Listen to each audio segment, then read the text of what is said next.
What's going on, my PT peeps, my Walking Dead family, my fighters? I'm One Eye Bry, also known as PT. You don't know if I'm winking or blinking, but I'm definitely thinking about Fear the Walking Dead. It's Season 7, Episode 5, so obviously spoiler warning for all things Walking Dead. Well, Season 7, Episode 5 focuses on Sherry and Dwight, and it's an interesting episode. There's definitely some cheese going on in there, too. The cheese factor is high in this episode, but overall, it's a good episode with Sherry, Dwight, a new character called Mickey, or named Mickey, Strand, and that's really it. But before we get to it, guys, hit that subscribe button, like, share, subscribe. And I know I say it every video, but it's important for us to achieve that goal of 100,000 subscribers. It's easy to subscribe to a channel. Hopefully your subscribers shouldn't miss out on our Walking Dead videos. Well, I had a separate video, Did You Catch These Things?, where I had some breakdown of the episode where you see some connections, callbacks, Easter eggs, and I have more of that in this episode. But like I said, we see Sherry and Dwight, and they are the focal point of this episode. So again, they're doing episodes that are focusing on one or two characters, but we see that this group of people, these two guys, Eli and somebody else,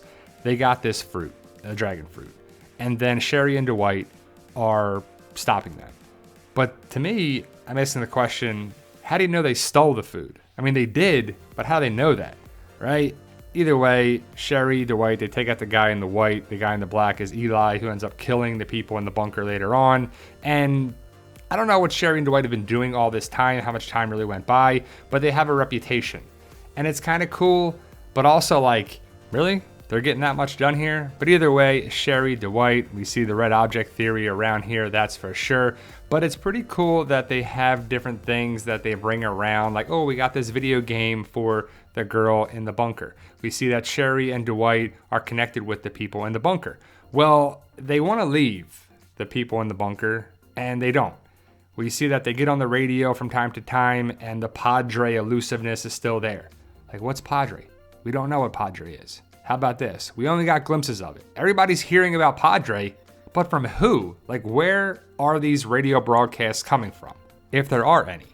Like, people know about it, but how do they know about it? But either way, the focal point is Dwight, and Austin does a great job as this character. He's definitely come a long way from The Walking Dead, but we see a lot of connections here with Sherry, Dwight, the Saviors, Negan, and the Sanctuary. And it's kind of cool that we see that. We lose a couple characters here. We knew that was going to happen. We'll talk about more of that later. But Strand is trying to be like Negan and the governor. So he's like a hodgepodge of former villains in the Walking Dead universe. He's hitting golf balls over this barrier, which you would never do. You would want to have it open because he would hit the barrier and the golf ball would come back and hit him or someone. That would be pretty dangerous. But it reminds me of the governor hitting golf balls in Season 3 of The Walking Dead. But Strand's group catches Dwight and Sherry. They don't know that it's Dwight and Sherry. They just know about their reputation, going around, getting things done. And Strand's like, whoa, it's you two?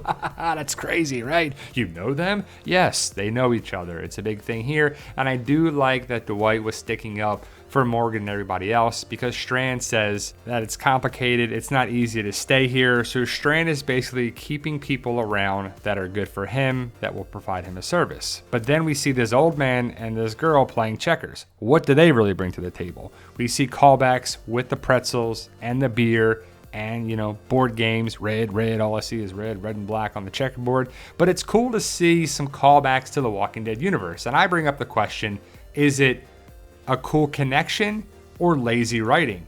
Because basically this is the Sanctuary 2.0, which is familiar to us, but it's also like, you couldn't come up with something else? It's, it's a blurred line. Let me know your thoughts. Do you think it's good writing or not? The Polaroids on the wall are definitely bounties, keeping track of walkers, looking for people, kind of like Negan did, except these were people. I mean, walkers are people too, right?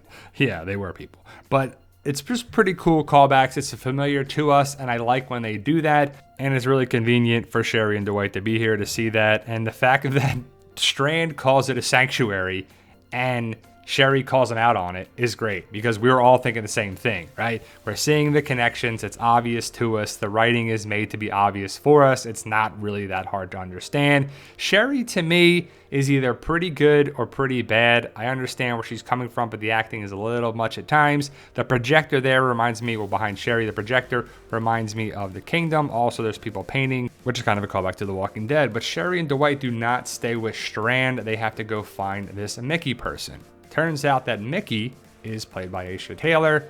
It's kind of cool that we see this character. We get more information about the character, and she was staying with Strand before. She used the duct tape and phone books to get through the walkers, building armor. And I have to say that Aisha Taylor was good for this episode, and I want to see where this character goes. Aisha Taylor has directed a couple episodes, I believe, of Fear the Walking Dead, and it's pretty cool that Dwight says that he saw her wrestle in Atlanta, which is a nice callback to the area of The Walking Dead. So Dwight was in Atlanta at some point watching wrestling. So I don't know the age differences between Mickey and Dwight, but it's pretty cool to see some callbacks to different parts of The Walking Dead, even if it's a small callback like that. Again, Sherry has been hit or miss at times, even though I do like the actress. I think she does bring stuff to the show, and she's pretty good. Now, the family in the bunker, those with Dwight, are gone. And these two people, I guess, were giving up because they're not really doing anything, trying to put up a fight. I mean, we don't see it happen, but they're clearly just sitting here. So the guy Eli busted in and just shot them. And the PT channel's Red Theory strikes again. Like it, love it, disagree with it, agree with it. I believe there's some validity to it. But Sherry, Dwight are sad because they go back to the bunker. They wanted to take them to Strand's place, and that didn't happen.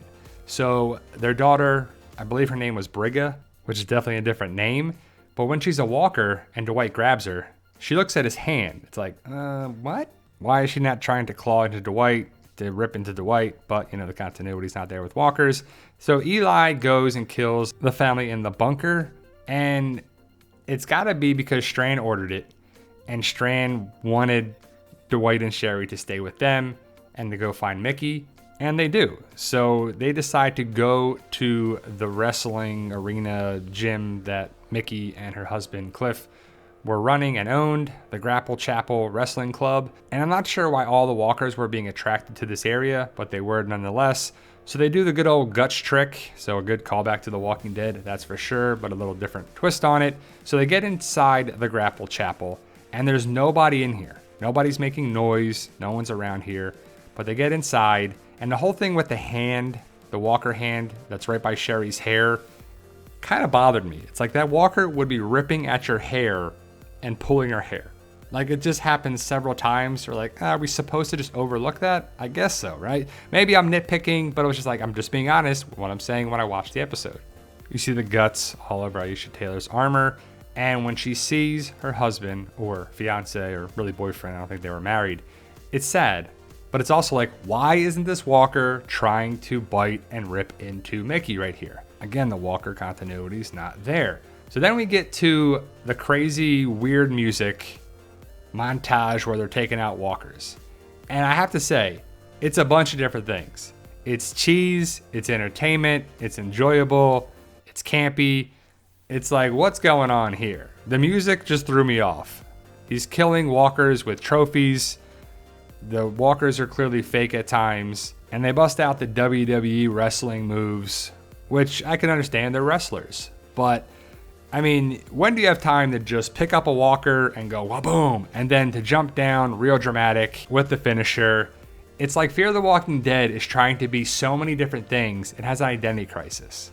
It's like trying to be realistic, trying to be crazy, trying to be campy, trying to be emotional, trying to be entertaining, trying to be funny. It's just trying to be too many different things over these 7 seasons now. But either way, like I said, it's enjoyable. So don't take it as like, well, he's being really hard on the episode. I'm just being honest with what I see. And then it ends with this.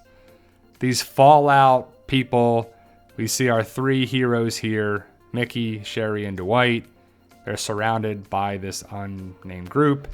Mickey's got some red on her helmet, so is she in danger? I don't know, but clearly these people have red on their outfits too. So they're looking for Padre, this mythical, unknown place, like the Garden of Eden here. Padre, what is it? And how do so many people know about it? And that's how the episode ends. So overall, we got to see next week's episode. We'll see Althea, Morgan, and CRM. And hopefully we're getting closer and closer to Padre, which I believe we'll see in Season 7, Episode 8. Hopefully Alicia's there. But overall, guys, Season 7, Episode 5 is another episode, kind of what Season 7 is. It's a little frustrating, a little good, a little entertaining, a little bit of this, a little bit of that. But overall, I'd say I'm enjoying the season so far. How about you? Let Let me know your thoughts, post your comments below, like, share, subscribe, and support the PT channel any way that you can. But thank you guys for watching. Stay safe, and as always, tell them Daryl.